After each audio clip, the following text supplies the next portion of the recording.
Com a chegada da idade, principalmente a partir dos 35 anos, o ser humano perde cerca ali de 0,5% da massa óssea todo ano. E para combater esse problema, a prática de exercícios pode retardar e até reverter esta perda. Para nos falar sobre este assunto, nós vamos conversar agora com o coordenador do curso de Educação Física aqui da UBRA, Daniel Garlip, que vai nos dar dicas de como prevenir esse problema, como a gente deixar os ossos fortes, né?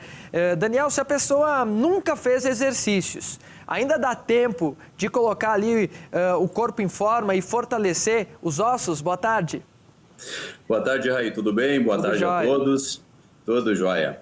Raí, o exercício físico é algo fantástico. Ele não tem dia nem hora para a gente começar. Nós podemos começar lá na tenridade, ainda como bebês, e também podemos começar depois na idade mais avançada. Não tem problema nenhum o momento em que a gente vai começar a treinar. E o bacana de tudo isso é que nós começamos a ter respostas importantes em qualquer idade. Para se ter ideia, Raí, quando a gente fala, por exemplo, do treinamento na infância ou de crianças que brincam na infância, é possível aumentar a massa óssea do adulto de 7 a 8% só porque essas crianças estão fazendo exercício físico lá na infância. Isso é bacana porque depois a gente consegue manter esta massa óssea e criar cada vez mais massa óssea ao longo do tempo. Bom, esse exercício, o exercício físico, é qualquer exercício que serve para aumentar a massa óssea ou é necessário algum treino específico?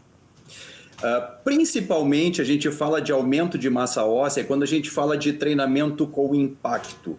Ou seja, o que acontece? Toda vez que o nosso osso ele é submetido a uma compressão, existe uma coisinha que a gente chama de potencial negativo. O que é isso?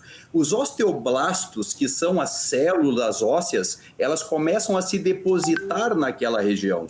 Isso faz com que a densidade mineral óssea comece a aumentar. E quando a gente fala de impacto, eu não estou falando de uma pessoa que vai saltar de cima de uma mesa, por exemplo. Eu estou falando, por exemplo, de uma caminhada na rua, a gente pode falar de pequenos saltitos, como também a gente pode estar falando em atividades mais intensas, com saltos mais intensos. Isto tudo depende daquela nossa ideia de como eu vou começar o exercício físico, sempre de uma forma mais tranquila e depois a gente vai aumentando tanto o volume como a intensidade deste treinamento, fazendo com que a gente aumente aí um pouquinho mais a massa óssea. Bom, para esse momento de pandemia, quem está em casa tem algum problema já de osso, né, alguma perda, tem aquela esteira velha lá jogada com a roupa, né, servindo de varal para a roupa, pode ser voltar a usar para retomar o condicionamento agora?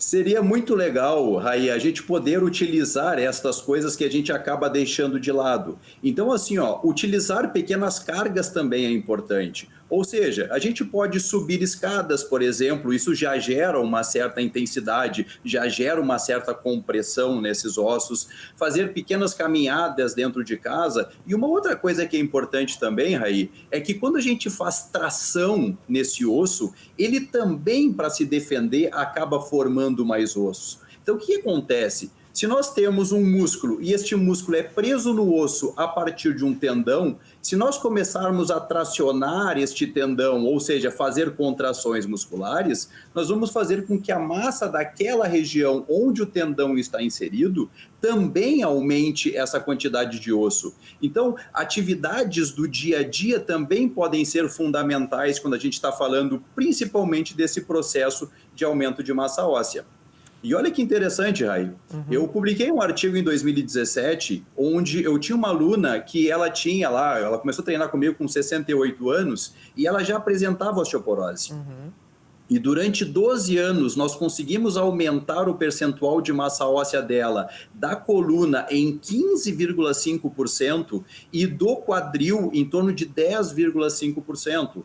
Então, isto demonstra uma capacidade do exercício físico em fazer com que nós paramos de perder massa óssea e comecemos a ganhar massa óssea. E aí a gente acaba deixando um pouquinho de lado ou combatendo um pouco essa osteoporose, que é um risco imenso para todo mundo, né? Principalmente as mulheres. Porque as mulheres, depois da menopausa, acontece uma coisinha que elas têm um hipoestrogenismo. O estrogênio é um hormônio produzido pela mulher que faz deposição óssea. Quando ele começa a cair, porque ela entrou na menopausa, ela começa a ter mais reabsorção óssea do que deposição óssea. E isso acaba levando um maior risco delas desenvolverem, por exemplo, a osteoporose. Bom, esses exercícios podem ajudar a reduzir dores que a pessoa esteja sentindo também? Com certeza.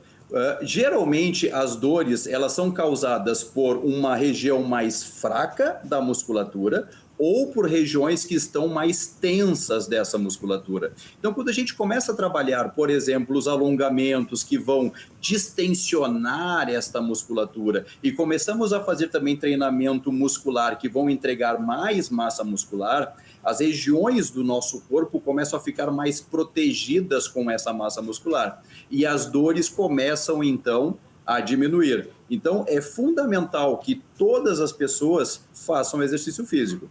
Perfeito. Daniel, muito obrigado pela sua participação aqui no Conexão RS, bastante esclarecedora. Então, quer dizer, é hora de quem está em casa assistindo, chegar, não precisa ter todo aquele procedimento, vou começar numa academia, vou começar a fazer um exercício. Basta, como você falou, né, uma caminhadinha pela casa, de repente usar um aparelho antigo que está parado, pode já ajudar neste problema. Muito obrigado, professor. De nada.